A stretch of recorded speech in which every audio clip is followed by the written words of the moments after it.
Playoff game number 3 for Ohio State is a day away. That must make this a Three Thoughts Thursday to get ready for the Cotton Bowl on the Podcast Daily. It's Bill Landis, Jeremy Birmingham. I am Austin Ward. We are here in Dallas. Ohio State has arrived, and the vibes, Berm, are immaculate. Yeah, immaculate is the word I would use. I know you're excited for the Cotton Bowl. I think it's just got a potential to be a really classic game. I don't think that the juice is really flowing for it yet, because I think people around here are kind of like waiting for weather to happen to see exactly how bad the weather is here before they start to really. At least one of us is. I'm not talking about me necessarily. I'm just saying that there's a chance that the energy around Dallas isn't quite what you expect for a game of this magnitude, starring the Texas Longhorns in the Longhorn State, in the Lone Star State. Like, you'd think that there'd be like a lot of juice, and I don't feel a lot of juice. Do you feel a lot of juice? Well, part of it is that we're in Irving, people are in Dallas, and the game is in Arlington. That also might have something to do. Yeah. It's a weird setup. Like, it's Irving's just not the kind of bowl game you go to and you like are bumping into fans like everywhere you turn. And like, And it's also a part of what we talked about before the Rose Bowl, that they aren't full week-long festivities anymore. I know that the teams enjoy that part of it. It makes it a little bit easier to cover and be around, but you don't have fan festivities and everybody coming in for the entire week. Ohio State arrived on Wednesday night, basically 48 hours before kickoff. So you're not going to have a lot of that in build-up to kickoff. I imagine on Friday, especially because the forecast has improved, that tomorrow it's going to be pretty juicy. It is Ohio State and Texas. These are the two most powerful brands in college sports. it was, like walking into the hotel, like they had the decorations up, like, and you can see behind us, like, Brutus and whatever this cat's name is. What's his name? Bevo. This is Bevo. Bevo. But like, Get it because he's beef. Oh. Why don't they call him Beef? Delicious. How many top 5 mascots you could eat? Number 1, Bevo? I mean, every bird. What's the Chanticleer? Is it Ralphie the buffalo? Yeah, a little bison. He'd be pretty good. Virginia Tech. Gator. I like Gator. You'd have some Florida Gators. Sparty. What? Most dangerous game. We have we've pivoted pretty quickly. What I was saying was, like, walking into the hotel and like seeing the Blocko and the Longhorn logo, I was like, oh yeah, like, there's a game. Two of the most historic programs in the history of the sport. And then you got hungry for some steak. Going to be on the field, and then I thought quickly, how can we eat the mascot of Texas? Well, he is allowed a lot of different ways. He is allowed to be at AT&T Stadium, which he wasn't for the Peach Bowl. So maybe a little victory meal, Champions meal. Was that a Chick-fil-A thing because of their mascot being a cow? They would have won him there, though, wouldn't they? That's what I thought when I heard that he was not allowed. I was like, that's weird that Chick-fil-A wouldn't fight for this, since their whole mascot is a cow. And then give him a sign that just says "Eat more chicken." Yeah. Perfect. If you think those were the 3 thoughts we had, no, we have way more to get into. Here's my first thought. You don't get to pick. This isn't your show. I'm getting to. So here's what I'm thinking right now as we're talking, is that Ohio State, as you mentioned at the start of the show, is heading into its 3rd playoff game. Yeah. I talk a lot about the traveling fans, and like that fan base for Ohio State that travels is great. Like, they will go anywhere, anytime to watch Ohio State. But I do wonder how people are adjusting to this new world of 3 bowl trips. Well, ticket prices are pretty affordable. Pretty low, except for ticket prices to, airplanes and hotels and stuff like that. And of course, now trying to get to the stadium on Friday might be a challenge for people if they don't know how to drive in. Friday will be fine. The forecast for Friday now has 0 precipitation. I like to worry for the people, and so I'm going to do it for them. But I do think, Texas obviously has one less bowl game under their belt so far. So no, they don't. I'm sorry. They who did they play first? They played Clemson. They played Clemson. Then they went only to Atlanta, so not that far, I guess. Although it's not really close. But I just wonder how many people. Compelling argument. I just wonder. You wanted to. You picked the thing that was number 1. I didn't do this. I'm wondering how many fans are tapped out at this point, as far as the ability to travel, or if everyone's saying, "Hey, this is the like." Well, that's a big advantage for Texas because they don't have to travel as far for this one. But again, as I mentioned earlier in the week, Dallas has the single largest alumni base. I didn't fact check it, but again, that's Allie's word for it. You have to take her word for it for Ohio State fans. Like, I don't know that it's going to be that big of an impact. Honest, I really don't. I also heard a lot of, I flew through Phoenix on the way back from LA, and ended up having to hang out there for a few hours at one of the bars in the airport, and there were a lot of Ohio State fans just like, going to Dallas? Are you going to Dallas? And it was like, yeah, I booked a flight as soon as the roll. Like, I think Ohio State, as long as weather will allow the planes to get in here, will have a pretty good showing. Yeah, I think that's probably true. I'm curious about it. Texas played in the Peach Bowl, and would they go back to Atlanta? So they'd play in Atlanta twice They've already been there twice. In 3 weeks? They won't be there a third time. That's for bold predictions. Well, they also played the SEC championship there. That is bizarre. They're Atlanta's team. Why did they get to play this game here in Texas? Just the way the calendar broke. Because Seems like everything was working against the Buckeyes. Because the bracket was built incorrectly. You may have heard the seating is stupid. So here's a funny thing, folks. I can't hear out of my left ear right now because I've had this sinus problem since we got back from California. And on the flight, like, you know how when your head is full of snot and then you fly, like, I can't get my left ear to like unclog. So I'm feeling a little disoriented. My right arm feels a lot heavier. So apparently, Bill, thing number one is, what are you thinking right now? Tell me your current thought. It has nothing to do with travel. What about head snot?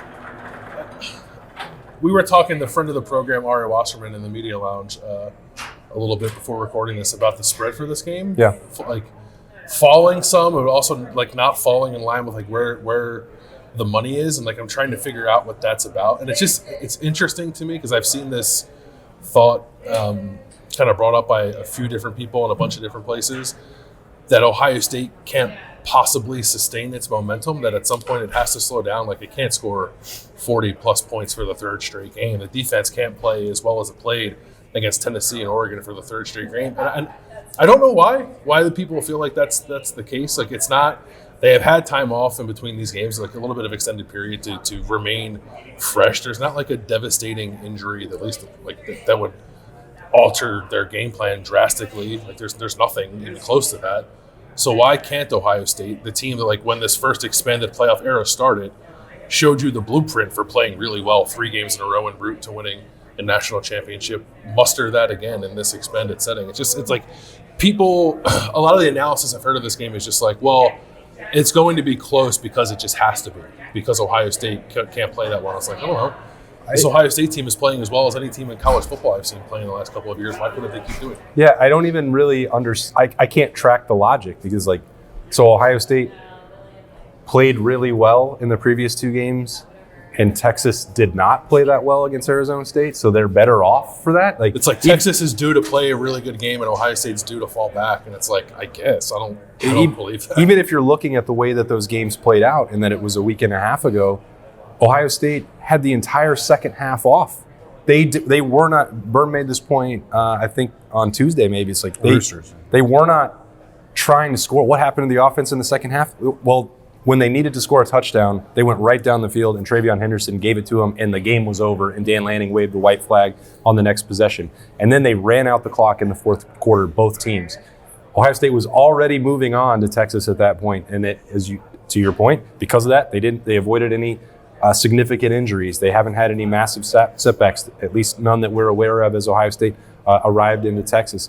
They were able to stay as fresh as possible while playing very well. And what was Texas doing? They were going to overtime in a very physical 4-quarter game that they honestly had no business winning based on the way that game was officiated. Or the fact that the guy dropped the ball in the 4th and 13. In the last 2 minutes. Like, that's like grasping at straws, in my opinion, to try and find a reason not to take Ohio State. They can lose to Texas. I'm not saying that it's impossible. I'm not picking that, and I won't on bold predictions on Friday. But I guess if you're trying to find some justification to do it, that's the best you can come up with, which probably is not a very good reason to take Texas. If your entire logical argument is the regression to the mean, I think that's pretty lazy because Ohio State has played 14 games this year, 15 games. This is the 15th game. This will be the 15th, and they played basically 12 of them pretty poorly. So the fact is, like, the average here would indicate that they have a couple more. They played 12. Okay, 10. This is positive regression. Nine like fairly average games where they. How many games did they play well? You know, but how many times did we have this conversation about Ohio's? I think it boils down specifically to the tempo. If they had posted more blowouts, if they had offensively scored more points and had more possessions, I don't think we would say that they were average games. But my thought here is that I wonder if some of that, this game has to be close, it has to come back to the middle, is because that nationally there's still a large percentage of people who don't believe that Ryan Day is a good enough coach to win a national championship. Yeah, that could be part of it. Why? You have? I don't know. Given this, I don't know why. Who are you hitching your wagon to? That's what I'm saying. I think that there's a lot of people who are just like, well, someone's going to have to win, but they just assume that it won't be him because he hasn't won big games, and so I don't know. Just won a pretty big one on January. I'm not sure how Steve Sarkisian or Marcus Freeman or James Franklin have been somehow bestowed the honor of being the guy who wins big games in this remaining quartet. Well, no one's doing that to James Franklin. I can promise you that. And that won't happen on this show. My point is I wonder if some of the belief that has to happen is rooted in people's not believing in Ryan Day. I think, yeah, probably a little bit. And not being able to get the image of what happened on November 30th out of your brain, although I would recommend doing so because this is not the same football team. Yeah, but it helps Ohio State probably to have that continue to be brought up, don't you think? I think so. If you're trying to avoid the rat poison and you keep hearing from national media about, well, remember that time a month ago when they chopped their off and they died? The cold medicine and the lack of being able to hear. Things are going on in my head that I hear voices. This is Randy Orton over here. Yeah. But I think some of this is just going to continue to happen with Ohio State no matter what until Ryan Day wins the national championship. Yeah, I think. Or until he quits on his own, as Dennis Dodd suggested he should. That was a wild column to post 2 days before the Cotton Bowl in the semifinal. And to be quite honest, that is, if you're asking what thing I'm thinking about, friend of the program, Ari Wasserman, suggesting that we read that, has put the gambling line, as you said, and that column squarely in here in my brain, and I can't stop thinking about it. And I simply can't understand. Everyone is entitled to an opinion. Everyone can write whatever they want, think whatever they want, have columns. But how do you get to that point? That's what you think you should write or say or believe about a coach. He should win the national championship and then quit in his post-game press conference. What? Why? Why are you even thinking about that? This also isn't even the national championship yet. I can't even put into words how ludicrous I think this entire concept is. Ryan Day can do whatever he wants at any point with his career. Win or lose, it's always going to be in his control.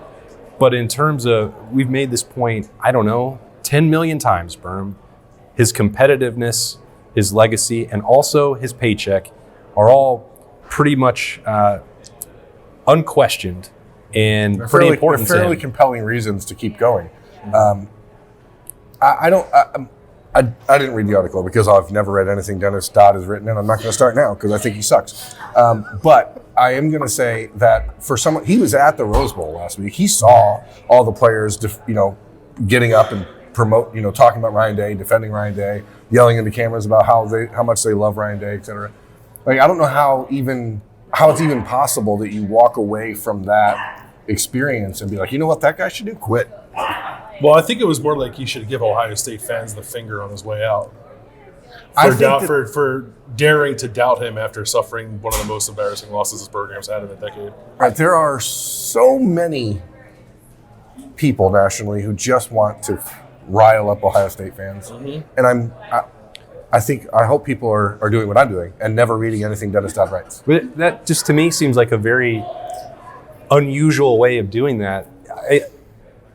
We had conversations after November 30th about the future of the program and, could Ryan Day design an exit plan for himself? Would he be open to that? I continued to believe that he wouldn't because there are now people talking about him interviewing for NFL jobs again, blue check marks and all these other things. I don't think NFL teams are seriously pursuing Ryan Day, nor do I think that Ryan Day would seriously pursue if somebody wanted him for an NFL head coaching interview, I guess he would probably take that. I don't think that I don't think what I've been told repeatedly over the last several years is that college coaches in general are on the way out and not appealing to NFL head coaches, and that Ryan Day specifically is unlikely to get traction beyond being an offensive coordinator because he's still one of the most respected offensive minds in football at this point.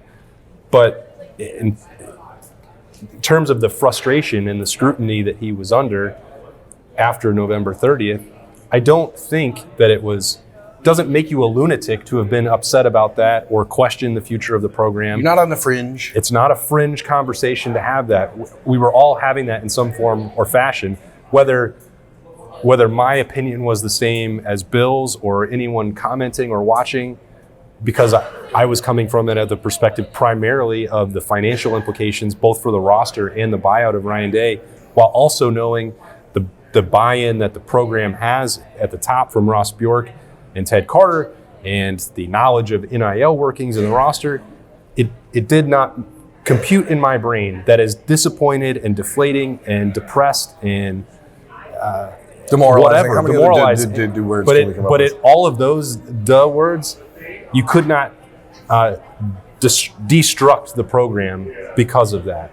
And if you disagree with that, certainly I understand, and I make it very clear it doesn't make you a lunatic to feel that way. But now that he has gone out there and given vindication for why there was so much faith inside the program, and if it has convinced, I don't even know a percentage of the Ohio State fan base that doubted him to come back on his side, great. If there's still people that are holding out, that's fine too.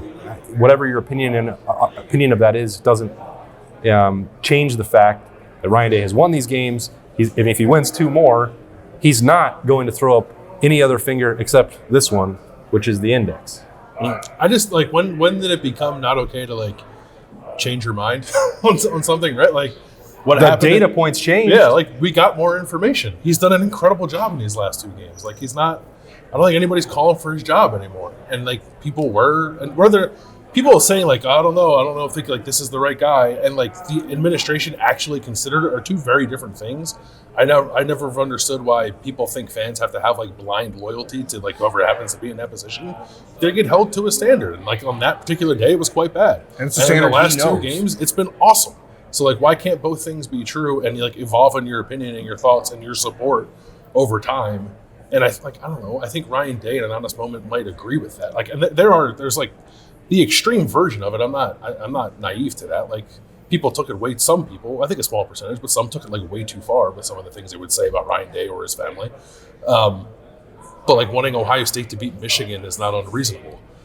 It's a program standard. Yeah. And so it's I think it's okay to be upset when they don't, but then also reset and be very appreciative of what's happened in these last 2 games and still what's ahead of Ohio State. And it's another reminder why national media shouldn't ever be allowed around the team to get because their whole goal is to take a flamethrower to things and light it up, because they're not actually needed, or they don't get nuance by being around the team all the time. So they just come in, they blow torch things, and then they walk away. And yet the schools around the country just continue to beg them for attention. Yeah, I don't get it. It's an awesome dynamic. Thing number 2. This is a long, winding journey to get to that. Oh, that's only the first thing? That was only the first thing? That was only the first thing. Well, we all had our things. It was Berm's choice. This week. Your choice. That was what was ever rattling around in his brain. Yeah. We had to follow that up. It does feel like a rattle, too. I can feel it in there. Yeah. Thing number 2. Berm might not hear this. I guess I'll have to yell it into his ear. You're on my good side here. Berm, what is a play from the Rose Bowl you can't stop thinking about? The final touchdown. The little toss play to Travion Henderson that Brandon Ennis just obliterated a couple guys, and Travion walked in from 8 yards in the absolutely pivotal moment of the game where you go to yourself, if Ohio State scores 1 time here, the game's over. As you mentioned, they go 3 and out on their first drive of the second half, second possession, they have to score, and they're just okay, we're just going to score it again. Mm-hmm. And it didn't seem hard at all. And then the toss, which is something we haven't seen much of at all from Ohio State this year, especially to the short side of the field. And it's just a little mosey on into the end zone, untouched from 8 yards against a team that is loaded with speed and edge rushers. And Ohio State just was this isn't even a problem. That moment there's obviously the first half is full of big plays and things that you look at and go, holy crap, I can't believe that just happened. But to be in that situation when Oregon had taken a little momentum back, if the Buckeyes get stopped there and Oregon scores again, then like you get to the point where it starts to get a really kind of weird in that building because the Oregon fan base was starting to really perk up. Yeah. And they just made it look so easy. And then again, to go 8 yards untouched in that situation when Oregon knew they were going to run the ball, I just thought it was indicative of exactly the level of execution that Ohio State is playing with right now, which we've been begging for a while. It's funny that you mentioned that play because that's the same one that I was going to talk about as well. Because Bill asked Brandon Ennis about that play on Sunday. And I'd watched it from the press box, and I was bored in the second half, like so bored. I was booking travel to Dallas. I was trying to, get the hotel and flights and stuff all set. I showed it on the notebook. I didn't write like anything in the notebook for the second half because the game was over. They were playing out the string, and especially once Dan Lanning waved the white flag. And I remember it, and I was like, well, that looked easy. Travion, Will Howard's under center. There's some interesting things that happened right there, but I hadn't taken particular note of the blocks multiple from Brandon Ennis. And so after Bill asked that question to Brandon Ennis and he, got that big cocky smile on his face, I'm like, maybe I should see that. And then I watched it like 200 times in a row. And then I went on YouTube and there were like 15 different fans who had, cell phone footage of the play. And I watched it from like 10 different angles. You zabruded it. I watched it at least 200 times. What a phenomenal play from Brandon Ennis on the perimeter. So I asked, he took a couple guys out of the play. One he didn't block. One he just like sold his release so well that I think it was Jabbar Muhammad just like sprinted to the middle of the field. And Brandon Ennis was like, yeah, I guess he thought it was a pass play. It's like he did because you convinced him that it was. And then he went up and he blocked the safety too. Then Jabbar Muhammad was super mad after the play. Yeah. That's the one thing about seeing the play on replay that I saw. He was like, wow, dude, you're the one that... Yeah, he was embarrassed. You got cooked, bro. Sorry. Sometimes it happens. It was a really nice individual effort from a guy without the ball in his hands. And Brandon Ennis has done that a lot. He had I think he had a really good blocking against Tennessee, didn't he? Where they kind of like stood over the guy and flexed a little bit. Yeah, I like players. Carnell Tate's they all block really well, but I really like this receiver group because of how seriously they take their blocking and how much it seems to pump them up when they have a good one. No block, no rock. That's right. Yeah, and if I had to take a second one, it was when Ohio State went to the three-man pass rush and Jack Sawyer absolutely eviscerated the right side of the line. Didn't get the sack himself, but Cody Simon came in and cleaned it up. If you had told me, let's say on October 12th, that Ohio State was going to rush three and get pressure, I would have asked for your drugs and I'd have taken them immediately without a second thought. I'm pretty sure I said to you in the press box, like, oh, they're only rushing three. Dylan Gabriel's going to have all day. And then I was like, oh, never mind. It was one after the other. Jack just put that right tackle in a blender. Yeah. So that play was over. So those would be my two. Yeah. The Lathan Ransom play where he came down from the opposite hash to hit Jordan James is one. And then the Emeka Ibuka catch was insane. I did not appreciate it in the moment because I didn't actually catch a replay. The one-handedness of it. But the one-handed catch, he ends up pinning it kind of up here. The DB actually made a really nice play to get his hand on that ball. It was an excellent throw from Will Howard down the seam. And then Emeka, to have the concentration to secure that thing as he's going into the end zone was unbelievable. So that's one you have to really rewatch a few times to appreciate. But one of the maybe the best catch anyone's made this year. I don't know. Jeremiah's had some. Jeremiah's Michigan State catches. Those plays are all just remind me of how sometimes the ball just goes your way. If you think about Quinshon Judkins, the touchdown run against Tennessee where the ball's on his butt. Yeah. Sometimes early in the season, that ball just wasn't going Ohio State's way. So now when the ball starts to bounce your way, if you're not taking full advantage of it, that's 2 weeks in a row Lathan Ransom has made a top tier running back just tap out of the game and say, I'm not interested anymore. I don't need any more of this in my life. Yeah. Didn't blame him. And then they both been like, we're going to go to the NFL now. Goodbye. So long. Wait, you mean after the game? No, I mean right now. So, I'm out of here. So long. It's just, man, when you just talk about the vibes, those are immaculate. Everything is going in Ohio State's direction right now. And so to the earlier point, why does it have to change? Because people are just used to things flip-flopping. Yeah. We'll see if they will. All right, so we're 1 day away from the Cotton Bowl. We've talked about this matchup a lot, not quite as much as we did the Rose Bowl. Had a slightly less time, but we've not covered every single topic that we possibly could. What have we not talked about enough, in your opinion, Bill, for thing number 3? What thing is that? I don't know. Oh, there's a couple of things maybe. We've talked about it. Have we talked enough about how well Ohio State's defensive line's playing? Especially in tandem with the fact that Texas's offensive line is pretty banged up. Having some issues. And we don't really know who's playing for them. The center was hurt against Clemson, played against Arizona State. I felt like the guards didn't play well against Arizona State. The right tackle didn't play against Arizona State, but I guess it's going to play in this game after missing some time. Like, it just seems like there's a real opportunity there. And, like, there's a lot to like about Texas's defensive line. I think that's going to be a pretty difficult challenge for Ohio State's offensive line, at least the most difficult one they've had in the playoffs so far. But this is just like everything we've ever envisioned about Ohio State's defensive line has like come to fruition. Everything we were hoping to see like over the last 4 years has come to fruition in these last 2 games. And while we've discussed it, I don't know that we can like talk about it too much because it's just been like it's been phenomenal to see.